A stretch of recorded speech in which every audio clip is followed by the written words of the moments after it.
Before we get started, I just wanted you guys to know that I really appreciate all of you. We're getting close to 900 subs here. We're almost to 1,000. I have a huge auction tomorrow around noon, my time, Facebook Live.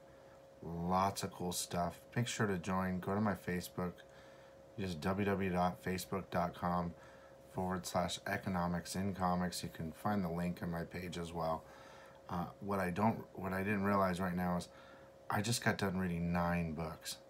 So there's going to be 9 comic reviews. I hope you guys like it. I can't believe I did 9 books. I was going to only do 6. But there you go, guys. And here it goes. Here come the reviews. Thanks for watching, and thanks for subbing and everything, guys. Appreciate it. Bye-bye. Hey, guys. Welcome back to Economics and Comics. So I'm doing my comic book reviews for the week of 11/14. I started off with the Bitter Root, or just Bitter Root. It's interesting. I don't know how many issues I'll be reading, but I might give it another shot.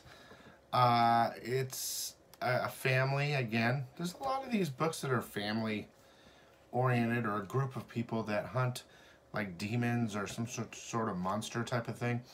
And they have these little injection things, I think, that turn the demons or whatever. I'm not exactly 100% sure. I did read it because it's a little bit tough to follow. Not really, though. They have the stuff that they fight these demons, and they, like, you know, there's just normal family, and they get this serum or something out of a root. Okay, it kind of reminds me of Bone Perish a little bit. I think Bone Perish is a lot better. And it's interesting. They're like fighting demons. I don't know. Maybe it's kind of like Hellboy a little bit. I'm not sure. I got the Mike Mignola cover though because I love his art and I gave it a read. It's not bad. So you might want to pick it up because it's a #1. And I'll get #2 so I can tell you more about it later. But in regard to this book, I say it's okay. I enjoyed it, and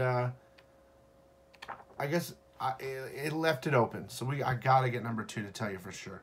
But in regard to keys, #1. So pick it up if you can afford to. And I'm gonna get on to my next book. Okay, I'll be back. Hey guys, so I just got done reading Aliens. Oh, excuse me. Alien. Is it Aliens? Alien 3. #1. Basically, it's called the unproduced screenplay. So this was gonna follow the movie Aliens, which was #2 out of the whole series, after Ripley and Bishop and all them escaped, when Bishop got ripped in half, and Ripley and the girl and Hicks survived. So it kind of starts off with them floating in space and hitting a thing, and kind of the whole thing all over again. It gets on somebody, and we'll leave it at that. I know that's not a long review, but I really love Aliens and all those movies. So if you guys love that, then you need to get this. I will be getting, geez, there's a lot of problems on that cover. You see it? Whoa. There's 3 different covers, which are pretty cool. I like this original one. It has a little preview of the next cover, which I love. I'm going to show you. It's got Bishop ripped in half. Now, I don't know if you know this or not, but I met Lance at a convention, and I have this set up here. I have the original movie poster. I got 11x17, and below I have him, his signed portrait with a little dude ripped in half. So I gotta get that comic. That's gonna go up here on my little wall. So if you like that movie, I would really consider buying this book and getting on the run to enjoy what should have been #3, but you can read it. So let me move on to my next review. Here we go. Okay guys, so I just got done reading Venom number 8. Now, if you guys aren't on this book already, you're making a mistake. This book is a super key, I think. Quickly though, Eddie is still having problems with the symbiote. Excuse me. And you have Reed still messing with him. And come to find out that he's got a little vial of Flash Thompson's symbiote in there. And, you know, Flash is dead. He died in number 800. Amazing Spider-Man. So basically, it merges with Eddie and Venom. It's like they merge into one. And it helps Eddie escape. Now, and here it is. It's the mix of everything. He's still having problems hearing. The symbiote, Flash's symbiote, takes over, and Eddie just lets him take over. But Eddie can't hear his symbiote or Flash's after it's all over with. It's like it's kind of just dissipated. Now, Richards Reed, the maker, the main guy that's been kind of controlling everything, he's just gonna keep an eye on him after he escaped. But he is like getting involved in all these different universes, and he's like manipulating stuff. So that's a super key. But what happened is someone stole the dragon symbiote from the early ones, and you're like, where did it go? They're trying to find it. And there's a secret group, and I believe it has to do with Null. And they have it. And at the end, they bring it to give to Carnage. Now, I think this is how the next issue is going to be probably super key. This is key, but Venom number 9 is probably going to be super key.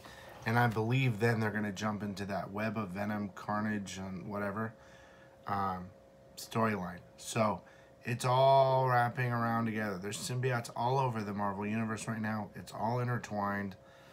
It's Donny Cates' little way of saying, haha, guess what? Something really crazy is going to happen. Keep your eye on Loki. Keep your eye on all these things. But I would definitely go pick this book up. Okay? And stay on the Venom. We're going to move on to the next one. Okay, guys. So I just finished my review on Cemetery Beach number 3. Now, like I've said before, I usually do 1, 2, and 3. 1, if it's good, I keep going. 2 usually is open and it ended. And then 3, I give it my last shot. You know, it's just a basic action-packed book. Honestly, there's some interesting art in there. There's not a lot of dialogue. It's just action-packed, sci-fi, otherworld type of thing. So, as much as I enjoyed it, I think that's it for me. Look, it's great. It's interesting. It's fun. But, you know, it's about enjoying what you're reading. And I enjoy it, but 1, 2, and 3 is good for me, I think. And that's about how I'm going to put it there. If you're enjoying it, just keep going. They're quick reads. I mean, really quick. I could see them making it into a movie, probably. Let's see. It looks like on the back it shows all the covers. This is number 3, so it looks like 4, 5, 6, 7. Might be a 7-part series. I don't know exactly, but I think I'm out. So I'm not saying it's bad. I just think I'm out. So that's my review on that one. And we got some more. Here we go. Okay, guys, so I just read Black Order number 1. It's basically all of Thanos' crew. Right there, right? And they have their little group, and they're like going on missions. And let's see if we can find a funner picture of them all together. And Black Swan. Basically, you have You have Proxima Midnight, you have Black Dwarf, you have Corvus Clave, Black Swan, and Ebony Maw. And, you know, you've seen most of them in the movies. My dog is pitter-patting over here. It's quite cute. So this is like a better picture of the whole crew. But what's interesting, come here. What's interesting is, well, Philip Tan's doing the art, and man, he's awesome. Honestly, you get a little bit lost in it. It's a little too much wordplay. I think it's a good book. I'm sure there's a couple first appearances in here.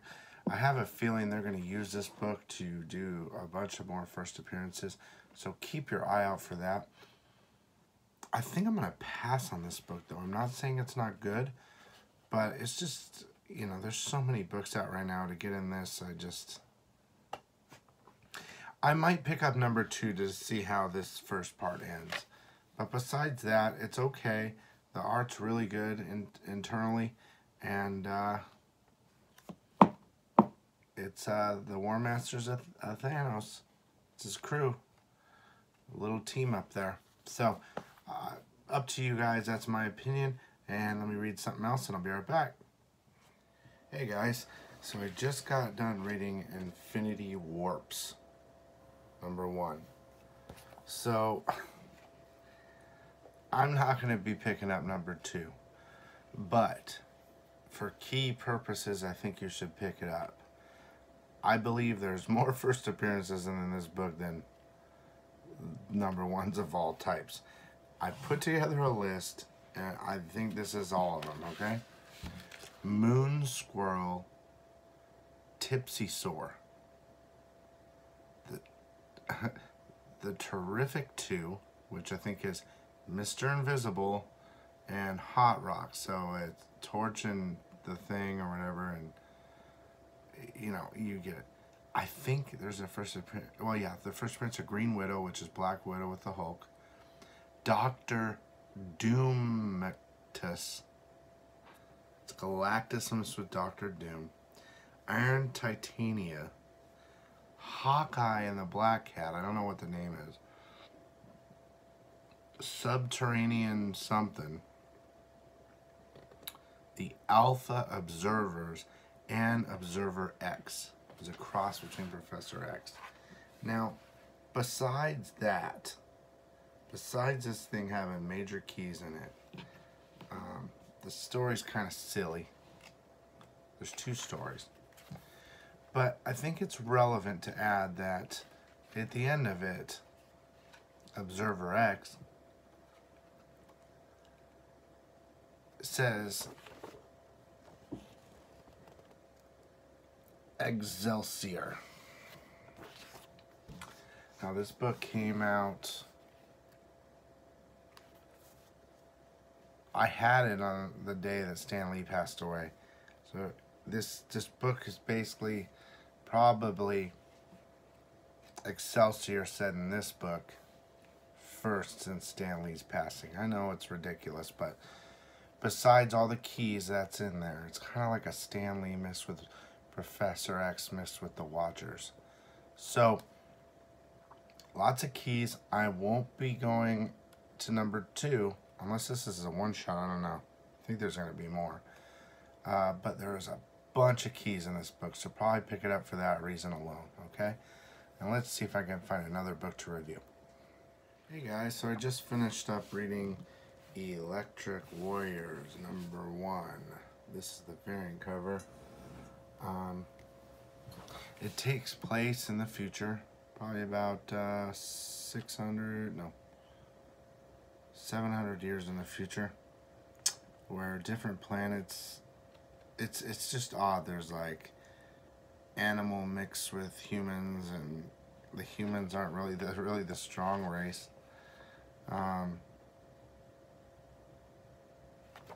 And people from different worlds, it seems like, compete in like a Mortal Kombat thing. So, you know, it shows a story of two brothers, one who's been chosen and the other one hasn't. And it looks like and they're about to go, and it looks like the brother that hasn't kind of like takes out the brother that has to go fight for humans. So he like takes out his brother who was chosen and goes in place of him. And they're heading to a place where they're going to do battle. It doesn't show the battle yet. I'm sure there's plenty of first appearances in here. I'm pretty sure. And I'm not really feeling it, but I'm going to get number 2 to see how the battle sequences end up when they do their Mortal Kombat or whatever. So that's kind of how I feel about this one. I think maybe I'll do one more review. So I just got done reading Detective Comics number 992.